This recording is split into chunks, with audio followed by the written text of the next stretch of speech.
स्नेनिल्स art of teaching या चॅनलवरती आपल्या सर्वांचं स्वागत आहे. विद्यार्थी मित्रांनो, युवा कार्य प्रशिक्षण योजना म्हणजे लाडका भाऊ योजना, मुख्यमंत्र्यांनी ही योजना जॉईन केल्यानंतर म्हणजे जाहीर केल्यानंतर या ठिकाणी संपूर्ण जे विद्यार्थी आहेत, ज्या विद्यार्थ्यांनी या ठिकाणी नोंद केलेली आहे, या विद्यार्थ्यांनी नोंद केल्यानंतर जॉईन झालेले जे विद्यार्थी आहेत त्यांच्याकरिता झालेले जे 3 महिने आहेत, म्हणजे त्यांचे 3 महिने पूर्ण झालेले आहेत आणि राहिलेले जे 3 महिने आहेत, या 3 महिन्यानंतर ज्या काही विद्यार्थ्यांचे जे मागण्या आहेत, म्हणजे मागण्या आहेत 5 ते 6 मागण्या. एक तर पगारवाढ करून द्या, कायमस्वरूपी विद्यार्थ्यांना या ठिकाणी नोकरीवर रुजू करून घ्या, नियमित करा, नियमित जर आपण करत नसाल तर हा कालावधी वाढवून द्या, असे विविध प्रश्न या युवा कार्य प्रशिक्षण योजनेच्या माध्यमातून जे विद्यार्थी जॉईन झालेले आहेत. नंतर काही समस्या पण सुद्धा आहेत की काही शिक्षक असेल किंवा काही पदाधिकारी असेल यांना त्रास देत आहेत. अशा विविध ज्या समस्या आहेत, या समस्यांवरती तोडगा काढण्याकरिता जे महायुतीचं सरकार आलेलं आहे, जे लाडक्या बहिणी च्या नावाने आणि दुसरं लाडका भाऊ या दोन्ही याने जर महायुतीचे जर आलेलं सरकार हे खरंच या विद्यार्थ्यांची अपेक्षा पूर्ण करतील का, यासाठीचा हा व्हिडिओ आहे. विद्यार्थी मित्रांनो, आपण जर माझ्या या चॅनलला पहिल्यांदा जर बघत असाल तर माझ्या चॅनलला सबस्क्राईब करा, जेणेकरून येणारे जे काही अपडेट्स असतील हे अपडेट आपल्याला या चॅनलवरती मिळत राहतील.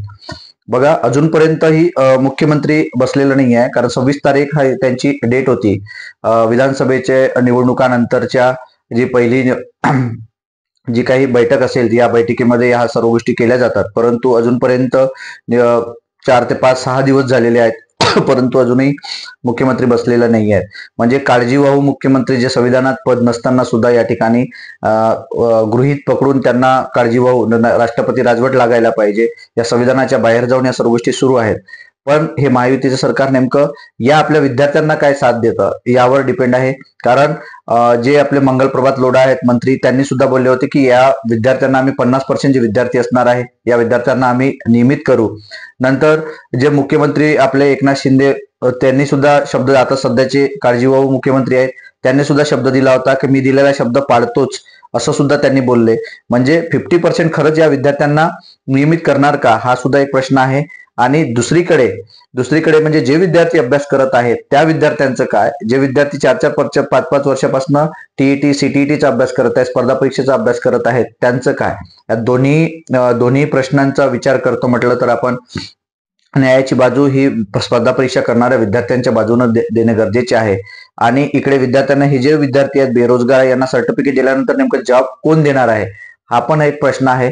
कारण जॉब हे जे सर्टिफिकेट मिळणार आहे, खरं सर्टिफिकेट वरतीच विद्यार्थ्यांना नंतर गाहे पकडले जाणार आहेत का. कारण आयटी असो किंवा अप्रेंटिस असो किंवा इतर ठिकाणी ऑपरेटर म्हणून काम केलेलं असेल तर तुमच्या त्या स्किल म्हणजे कौशल्याच्या जोरावरती आपल्याला घेतलं जातं.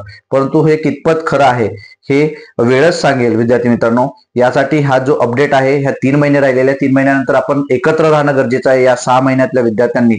कारण आपण एकजूट राहाल तर आपल्या प्रश्नांना खरंच वाचा फोडता येईल. आपण सर्व एकत्र राहिलो तर आपण शासनापुढे जाता येईल, आपल्याला आंदोलन करता येतील आणि यातून शासनाला मार्ग काढण्यासाठी आपण त्यांना खरंच आपण सांगू शकतो.